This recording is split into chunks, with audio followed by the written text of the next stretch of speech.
বিসমিল্লাহির রহমানির রহিম। আসসালামু আলাইকুম। হ্যালো গাইস, সবাই কেমন আছেন? আশা করছি সবাই ভালো আছেন। চলে আসলাম মজার একটি রেসিপি নিয়ে। আজ আমি দেখাবো কাঁচা আমের পিনিক। আমরা তো ডিমের পিনিক, লেবুর পিনিক সব পিনিকই খেয়েছি, আর কাঁচা আমের পিনিক কি কখনো খেয়েছেন? যদি না খেয়ে থাকেন তাহলে কিন্তু অবশ্যই এখনই খেয়ে নেবেন। যাই হোক, আমি এখানে 4টা আম নিয়েছি, ভালো করে ধুয়ে বসিয়ে করে নিয়েছি, আর উপরে খোসাগুলো এখন ফেলে দিচ্ছি। আমার কাছে কিন্তু এই পিনিকটা খুবই ভালো লাগে, কারণ এখানে বোম্বাই মরিচ দেওয়া থাকে, খেতে যে এত মজা লাগে।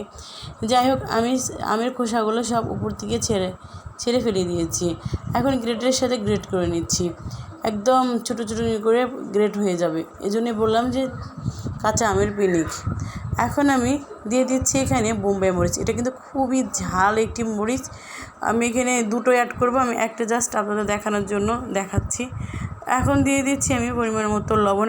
আমাদের গোলমরিচগুলো কিন্তু মানে একদম মিহি ছোটো ছোটো হয়ে পড়েছে। এখন দিয়ে দিচ্ছি আমি পরিমাণ মতো বিট লবণ, দিয়ে দিচ্ছি এমনি খাবার লবণ 1 চামচ মতো, চিনি দিয়ে দিচ্ছি, চিনি ফ্লেক্স 1 চামচের একটু বেশি, আর একটু দিলাম সরিষার তেল দিয়ে ভালো করে মাখিয়ে নিচ্ছি। কারণ এটা এত পরিমাণ ঝাল, আমি এটাকে হাত দিয়ে ধরতেই চাই না, তার জন্য আমি একটা ব্যবস্থা করে নিয়েছি। এখন এইভাবে বেশ কিছুক্ষণ আমি একটু চটকে নিব, তারপরে কিন্তু হয়ে যাবে আমের পিনিক। খেতে কিন্তু বিশ্বাস করেন গাইস, অনেক অনেক অনেক টেস্ট।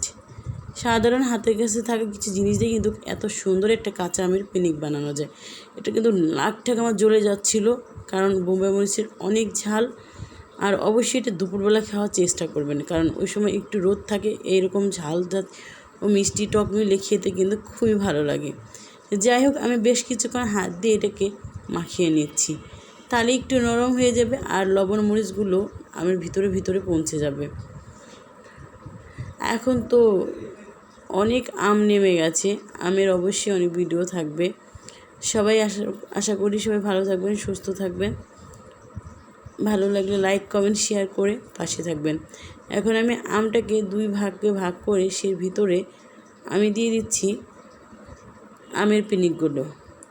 এভাবে 2 ভাগ করে ভিতরে যে একটা থাকে সেটা বের করতে হয়। এখন এর মধ্যে আমি দিয়ে দিচ্ছি আমের পিনিকগুলো।